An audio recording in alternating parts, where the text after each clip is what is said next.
happy hour. We're here at Marina Furniture in Guaymas, and we brought back a whole boatload of projects to do. We got here last Friday, and it's been, about 5 days? Already. And many of the other times we've come back, I've come back with a boatload of projects to do and haven't got around to doing them for one reason or another. Life happens. I don't always get them done, or they take longer than I think.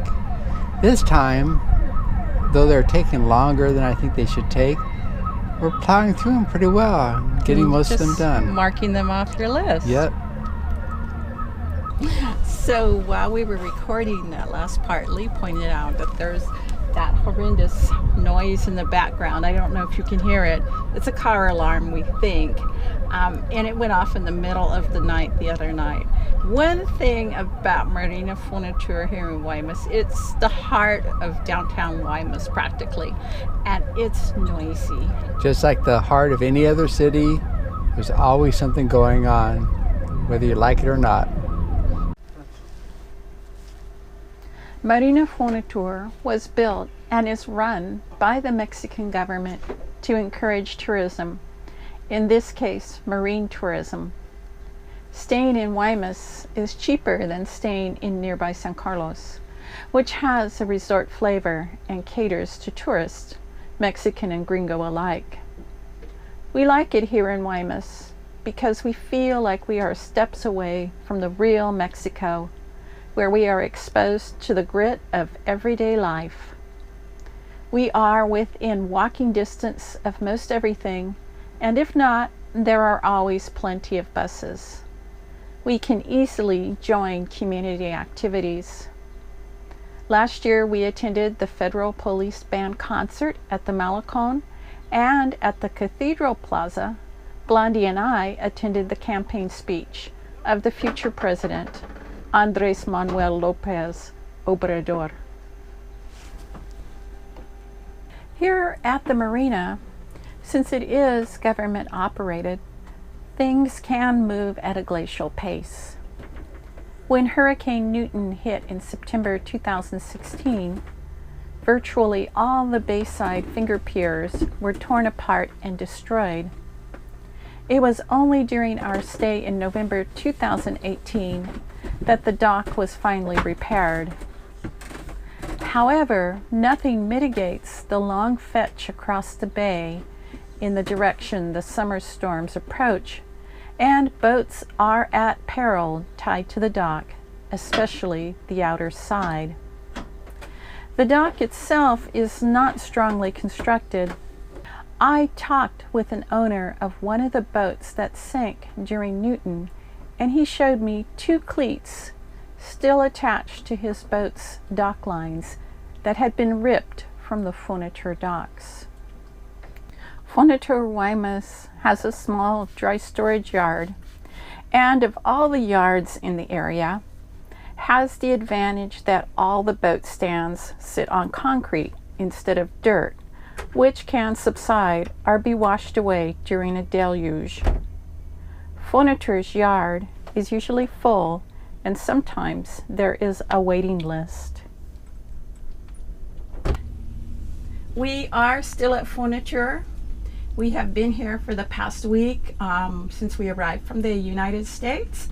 We are this morning having breakfast, and instead of our usual breakfast, we are enjoying coyotas de piloncillo.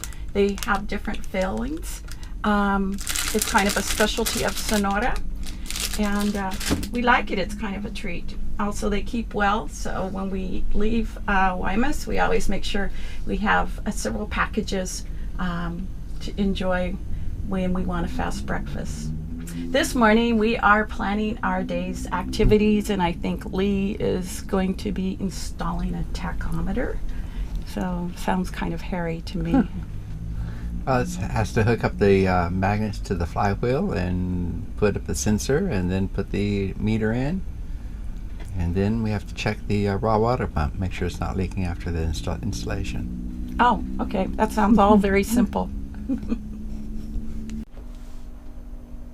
But before Lee got started on the tachometer, he quickly completed this project. Originally, the boat came with just these two cigarette lighter type outlets, and that's all we had. But so many of our gadgets take USB charging. I have a headlamp that uses USB charging, tablet, phone. Lee has a phone. A lot of stuff nowadays seem to use USB type charging. So Lee has installed another USB charging station here. So this is going to be mine, and then over on the nav where you saw earlier where he's working, he's installing one for him. So he'll charge his stuff over there and I can charge my stuff over here, and hopefully everything will be a lot neater. I got it mainly because the housing, and they came with just one type of USB charger throughout the whole thing. I wanted some of each into each one of ours. So what do you have there? See, this is two 2.1 amps, two 2.4 amps, and two 3.0 amps chargers. Okay, the fast charge. Yes. Interesting. So yours is different than mine. Yours includes the 1 amp one for the slow charging, because you had a couple things that were really slow charging. Mine doesn't have a 1 amp charger on it. So my GoPro is a slow charger. Yeah, and this won't handle any 1 amp ones.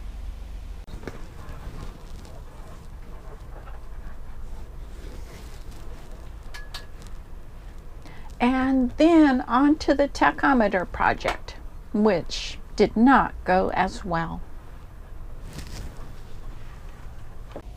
This tachometer is the one that uses the alternator to give the the RPM. And since we don't, if we turn the alternator off, we don't get our RPM. The new one we'll put in will give the RPM all the time because it gets it from the sensor on the pulley on the crankshaft. And we turn the alternator off because we want more power. Operate in conjunction with the solar? No, it can, but we want more power at the time. We don't want to waste the money because we can charge fully with solar. Oh, okay, because it takes more gas to run the alternator. Yes. Or more diesel. Yeah. So, what is it that you're doing here? I have to mount the sensor a 1/4 inch away from this moving wheel, which I'll put the magnet on the moving wheel, so this will sense the passing of the magnet.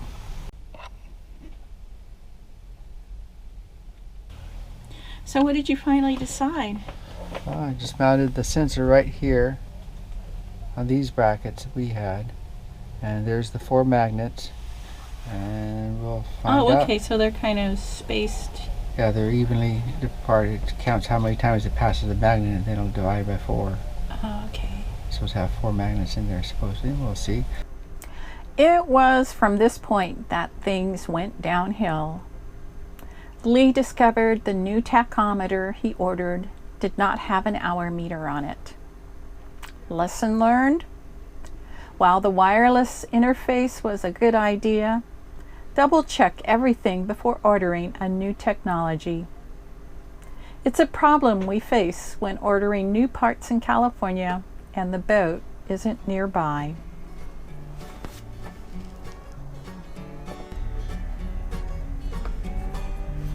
It's now 2.5 weeks since we came back to La Brisa, and we are still tied to the dock. We've gotten bogged down in reinstalling the water maker that came with the boat. Join us next time for our saga of leaks, crossed fingers, and hopes to resurrect the water maker. So until then,